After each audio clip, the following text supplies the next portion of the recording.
Okay students, welcome back to Dr. Shourab's classes. So today we are tackling a classic from the NGPE. So look at our question. Question number 4.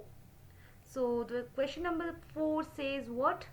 As a part of the typical electronic circuit, two parallel branches carrying hot wire ammeters A1 and A2 with the impedances Z1 and Z2 respectively. Now in the laboratory, the current A1 and A2 is recorded to be 5 ampere and 12 ampere in a certain time.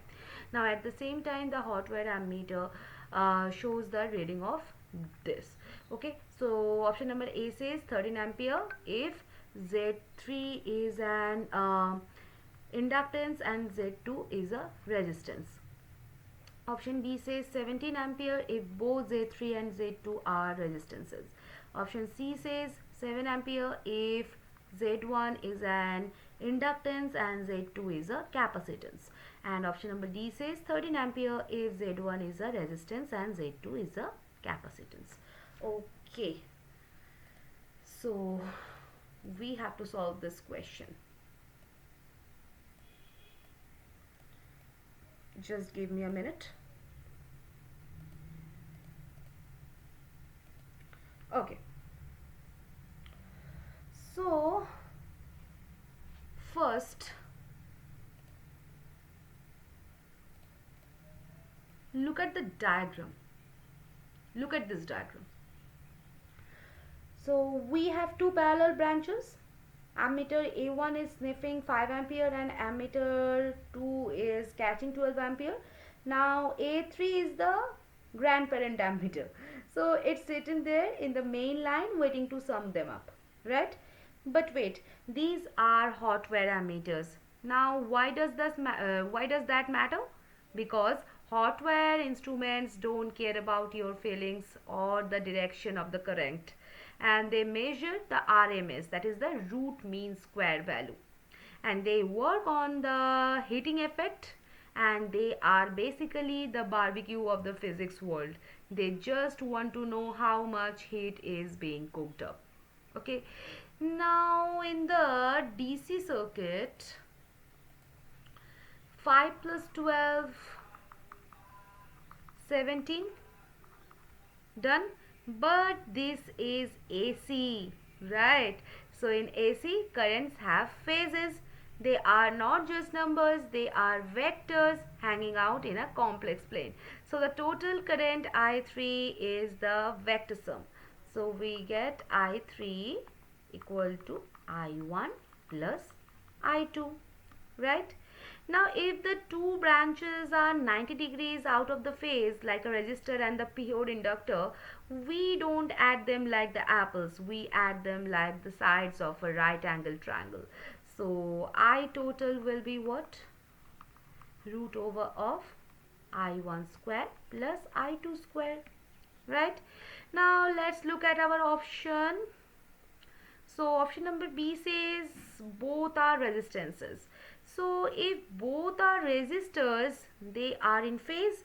So 5 plus 12 is 17 ampere. Now this is possible, but wait, look at option number A and D. So option number A says Z1 is inductance and Z2 is resistance, right? Now in an inductor, current legs are the voltage by 90 degree, and in a resistor it's in phase, so the angle between them is 90 degree definitely. So I3 will be root over of 5 square plus 12 square, that is root over of 25 plus 144. So this will be equal to root 169, that is 13 ampere. Okay, so option number D says Z1 is resistance and Z2 is capacitance. Now in a capacitor, current leads by 90 degree again, and the angle between R and C current is definitely 90 degree. So I3 will be root over of 5 square plus 12 square, that is 13 ampere. So option number C says Z1 is inductance and Z2 is capacitance. So inductor currents lags by 90 degree, capacitor current leads by 90 degree, and they are 180 degree apart, right? And they are literally fighting each other. So I3 will be mod of 12 minus 5, that is 7 ampere. Now students, look at the option provided in the question. The question is a bit tricky. So usually in these competitive examinations, they want you to identify which physical scenario matches the most. Okay. So if I tell you that Z1 equal to L and Z2 equal to R, then I3 will be 13 ampere, matches with option number A. Now if Z1 equal to R and Z2 is R, then I3 will be 17 ampere, and that matches option number B. Now if Z1 is L and Z2 is C, then I3 is what? 7 ampere. This matches with the option number C. And if Z1 is R and Z2 is C, then I3 is 13 ampere. Then it matches the option number D. Okay. So wait, so all are they correct? Now in a multiple choice world, if the question asks ammeter A3 shows a reading of, then it's showing that all these scenarios are mathematically consistent with the regardings provided. Okay. So however, usually in this type of question, if the question is like which of these is true, they are testing your ability to apply the phasor addition, right?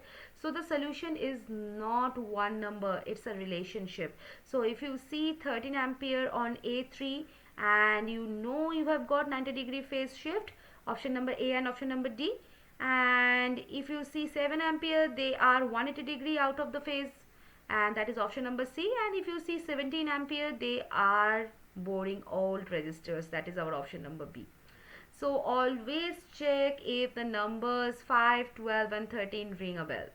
They are the Pythagorean triplet, and the examiners love this. If you see 5 and 12 in parallel AC, and your brain should scream like 13 before you even finish your coffee. So phase matters. Okay, AC current addition is vector addition, and if I talk about the R and the L and C, and they are 90-degree apart, so use root over of I1 square plus I2 square.